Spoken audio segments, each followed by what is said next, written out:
Bienvenue sur le podcast des Montessori 7, Montessori à la maison. Je suis Anne-Laure Schneider, formatrice Montessori et maman de 5 enfants instruits en famille. Ma mission, c'est d'aider les parents, les assistantes maternelles, bref, tous ceux que dans notre communauté nous appelons des souricettes, à mettre en pratique la philosophie Montessori chez eux, avec leurs enfants ou les enfants qu'ils gardent.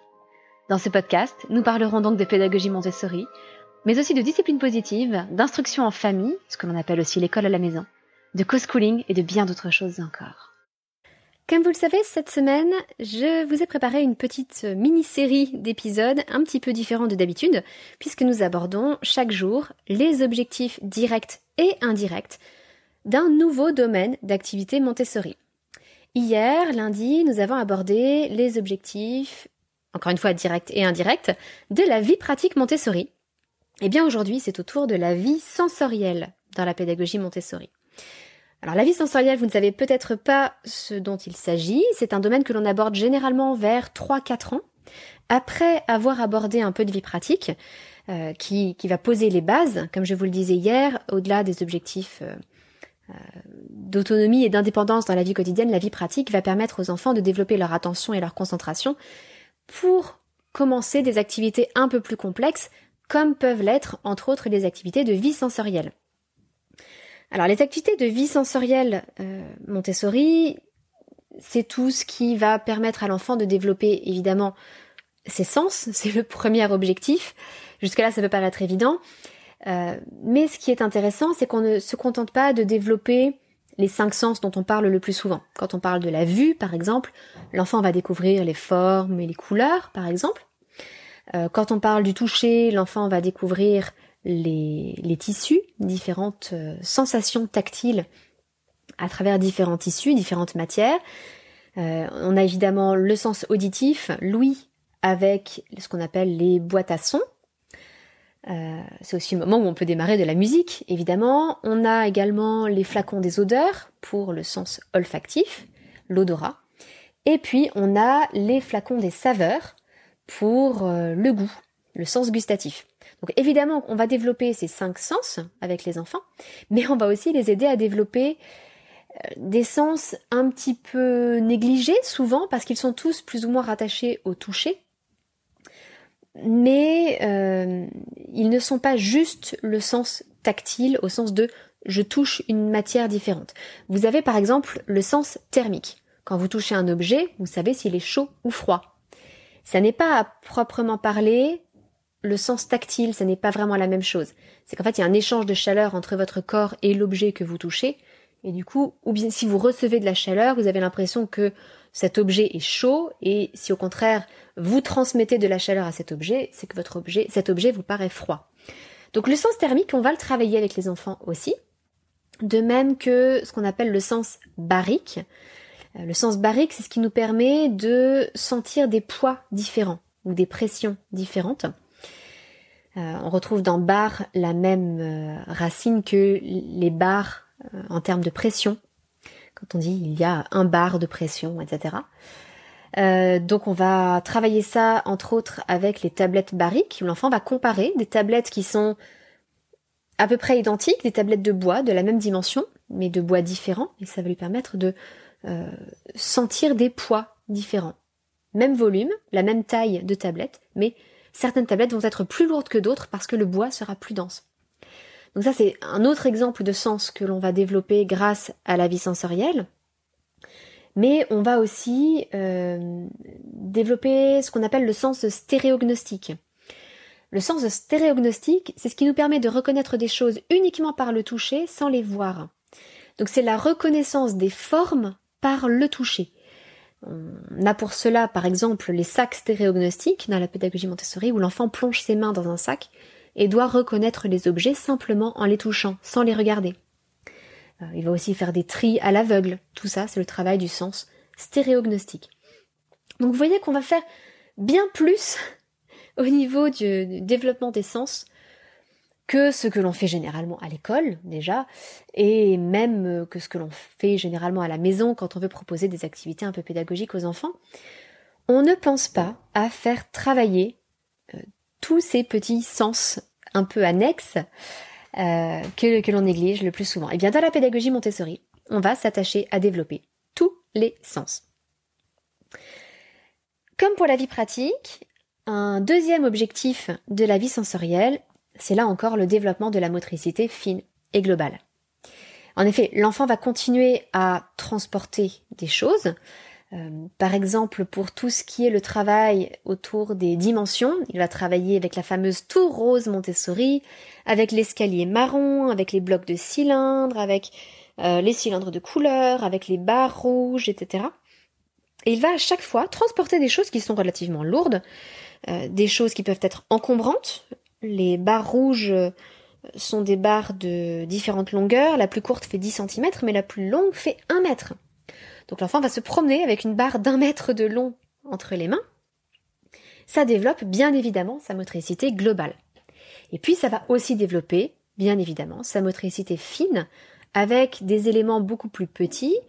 Lorsque je vous parlais de tri à l'aveugle, là l'enfant va manipuler des choses qui peuvent être relativement petites et il va développer la finesse de son geste pour pouvoir toucher l'objet qu'il cherche à reconnaître du bout des doigts, de la pulpe des doigts.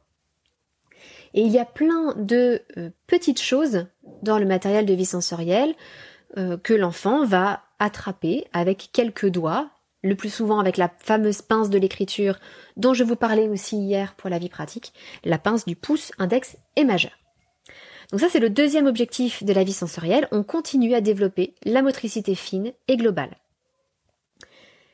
Mais là où la vie pratique préparait davantage à l'écriture, eh bien la vie sensorielle va avoir un objectif indirect un peu différent, qui est la préparation au système décimal, à la géométrie et de manière générale à l'esprit mathématique dans son ensemble. Alors ça peut vous paraître un petit peu étrange, en quoi le développement des sens prépare-t-il au système décimal ? Eh bien, lorsque je vous parlais de ces matériels qui permettent de travailler les notions de dimension, comme la tour rose, les barres rouges, etc. Eh bien, à chaque fois, ce matériel est constitué de 10 éléments. Vous avez des blocs de cylindres, il y a 10 cylindres dedans. Vous avez les barres rouges, il y a 10 barres qui vont de 10 cm à 1 mètre. Vous avez 10 cm, 20 cm, 30 cm, 40 cm, etc. Tout ça sème les graines du système décimal et des nombres de 1 à 10. L'enfant va commencer à comprendre les rapports entre ces nombres de façon très concrète. Il va se créer des représentations mentales de ces nombres. Et une fois qu'il a bien intégré les nombres de 1 à 10 et le rapport entre 1 et 10, eh bien tout est plus facile pour aborder ensuite le rapport entre 10 et 100, 100 et 1000, etc. Et donc comprendre en profondeur, de façon concrète, sensorielle, le système décimal. On introduit, comme je vous le disais aussi, évidemment la géométrie, puisque c'est à travers la vie sensorielle que l'enfant va découvrir les formes. On va lui introduire le cabinet de géométrie à cette occasion-là, et il va petit à petit apprendre à reconnaître ces formes. Alors, non pas par des définitions complexes, on ne va certainement pas apprendre à un enfant de 3 ou 4 ans qu'un carré, c'est un quadrilatère dont les 4 côtés sont égaux et dont les 4 angles sont droits. On n'apprend pas ça à un enfant de 3 ou 4 ans. Et si je vous parle d'un carré, ça n'est probablement pas cette définition-là qui remonte à votre esprit de toute façon. Même sans connaître cette définition, vous savez ce qu'est un carré. Vous pourriez me dessiner un carré, même si vous n'êtes pas capable, là comme ça, de me retrouver la définition exacte du carré. Eh bien, c'est ce que l'on cherche à obtenir auprès des enfants. On va leur montrer ces formes, les mettre au contact de ces formes pour qu'ils apprennent à les reconnaître. On va leur apprendre leur nom également. On va leur introduire ce vocabulaire, même des choses compliquées comme un triangle équilatéral. Mais ça va être très simple pour l'enfant. Il va simplement apprendre par induction, à force d'en voir des exemples, ce que sont des carrés, des triangles, des rectangles, des losanges, des disques, etc., etc. Donc la vie sensorielle va lui permettre de développer aussi son esprit géométrique. Et tout cela, de manière générale, va poser les bases de l'esprit mathématique. C'est-à-dire que l'enfant va commencer à avoir des rapports entre les nombres, des rapports entre les formes, les tailles. C'est quelque chose de très abstrait mais il va poser vraiment les fondements de ce que sont les mathématiques et l'esprit mathématique, qui cherche à comprendre les règles, les rapports entre les choses, les proportions, voilà, tout cela, ça va poser les bases plus tard pour le calcul, l'arithmétique, enfin des choses plus abstraites, et là on les pose de façon sensorielle et concrète à travers la vie sensorielle Montessori. Mais tout cela va permettre la réalisation d'un autre objectif pour l'enfant, qui est celui de la découverte du monde. Parce que vers 3 ou 4 ans, l'enfant qui a pu vivre auparavant surtout dans un milieu plus familial, plus restreint, c'est-à-dire que souvent l'enfant n'a qu'un petit univers à sa disposition. Ça peut être sa maison, ça peut être la maison de sa nounou, ça peut être la crèche, ça peut être la maison de ses grands-parents, mais l'enfant reste très proche de ses parents. Il a une petite bulle autour de lui qui est relativement restreinte. Et petit à petit, cette bulle va s'étendre. Et entre 3 et 6 ans, l'enfant va commencer à vouloir découvrir un univers un petit peu plus large. Après 6 ans, ça s'ouvrira encore bien davantage et l'enfant voudra connaître le monde, en fait. Donc ce sera encore différent, mais entre 3 et 6 ans, l'enfant a besoin de connaître le monde un petit peu au-delà de son univers familial. Et tout cela, ça va être possible grâce à la vie sensorielle. Comme je vous le disais, on va aborder les formes géométriques, par exemple. Eh bien, ces formes géométriques, ça va être l'occasion pour l'enfant de découvrir que ces formes, elles sont présentes partout dans la nature et dans ce qu'a construit l'homme. Qu'une maison, la plupart du temps, c'est un rectangle avec un triangle au-dessus. Que les feuilles vont avoir telle ou telle forme différente, qui ne sont peut-être pas forcément des formes géométriques très régulières. On a rarement des feuilles carrées, mais on va quand même retrouver dans la nature des formes comme cela. Et le fait de donner à l'enfant les notions de forme, les notions de couleur, les notions de taille et de dimension, en fait, ça va lui donner les éléments pour discerner tout ce qui l'entoure dans le monde. C'est ce qui va lui donner le vocabulaire, mais du coup, également le langage pour penser le monde qui l'entoure. Par exemple, tant qu'on n'a pas appris les mots grand et petit, il est difficile d'exprimer la différence entre un arbre et un arbuste, ou la différence entre 2 arbres, un qui serait plus jeune et l'autre plus vieux. Eh bien, en ayant ces notions de dimension, en ayant les dimensions de couleur aussi, qui vont lui permettre de distinguer les choses dans le monde, ça c'est vert, ça c'est jaune, ça c'est vert foncé, ça c'est jaune clair. Plus l'enfant va avoir des nuances à sa disposition, plus il va percevoir le monde, là aussi de façon plus nuancée, de façon plus précise, de façon plus complète. Donc en donnant à l'enfant ces grands éléments, ces grandes notions, ces grands concepts, en fait on lui donne les outils pour percevoir et comprendre le monde. Et puis, ce qui est particulièrement important dans une pédagogie montessorienne, pour admirer le monde et l'aimer. Maria Montessori aimait développer chez les enfants l'esprit d'émerveillement devant la création, devant les merveilles de la nature. Notre monde est magnifique et la nature est magnifique et il est bon de l'admirer pour mieux la respecter. Donc tout ça, ça permet à l'enfant de découvrir le monde, ce qui répond à son besoin de cette tranche d'âge-là. Alors non pas le monde très éloigné, ça viendra plus tard, mais le monde immédiat, la nature autour de chez lui, son jardin, si vous avez un jardin, la forêt dans laquelle vous allez vous promener, ou ne serait-ce que le parc où il va jouer en ville, où il y a des fleurs et des arbres. Voilà, l'enfant va découvrir tout cela, mieux le comprendre, mieux le percevoir, et donc mieux l'aimer. Et enfin, dernier objectif indirect de la vie sensorielle Montessori, c'est le même que pour la vie pratique Montessori, je vous en ai déjà parlé hier, c'est toujours le développement des facultés cognitives de l'enfant.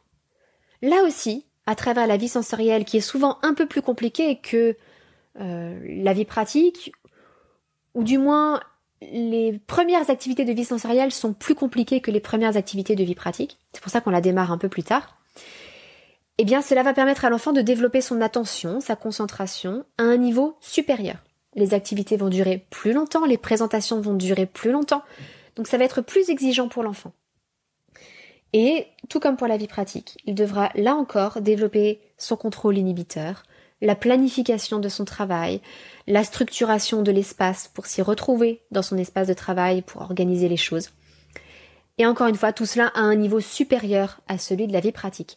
Donc toutes les compétences qu'il a acquises à travers la vie pratique, et qu'il va continuer de travailler en vie pratique jusqu'à l'adolescence, comme je vous le disais hier, eh bien, il va les travailler à un niveau supérieur encore à travers la vie sensorielle Montessori.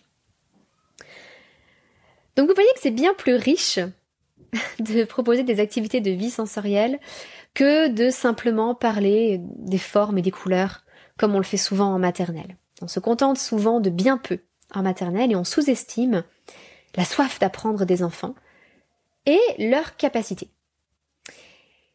Les enfants aiment, durant ces périodes-là, approfondir le travail de leur sens. Et donc les différents objectifs de ces activités, je vous les récapitule rapidement, ça va être 1, le développement de tous les sens, et pas seulement les 5 sens dont on parle habituellement. Deuxièmement, le développement de la motricité fine et globale, dans le prolongement de la vie pratique. Troisièmement, la préparation indirecte au système décimal, à la géométrie et à l'esprit mathématique en général. Quatrièmement, la découverte du monde et la capacité à s'émerveiller devant lui parce qu'on le perçoit pleinement dans toute sa splendeur. Et cinquièmement, dans le prolongement de la vie pratique là encore, mais de façon plus intense encore, le développement des facultés cognitives et des compétences exécutives de l'enfant. Vous voyez à quel point c'est beau, la vie sensorielle. Il n'y a pas seulement les aspects, je dirais, académiques, comme la préparation à l'écriture.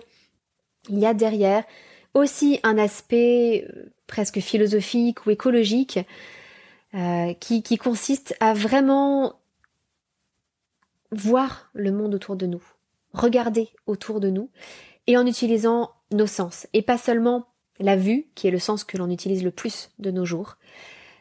Et c'est pour cela que les écrans, en fait, en arrivent à remplacer de plus en plus de choses et nous limitent un petit peu en ne nous faisant utiliser que la vue.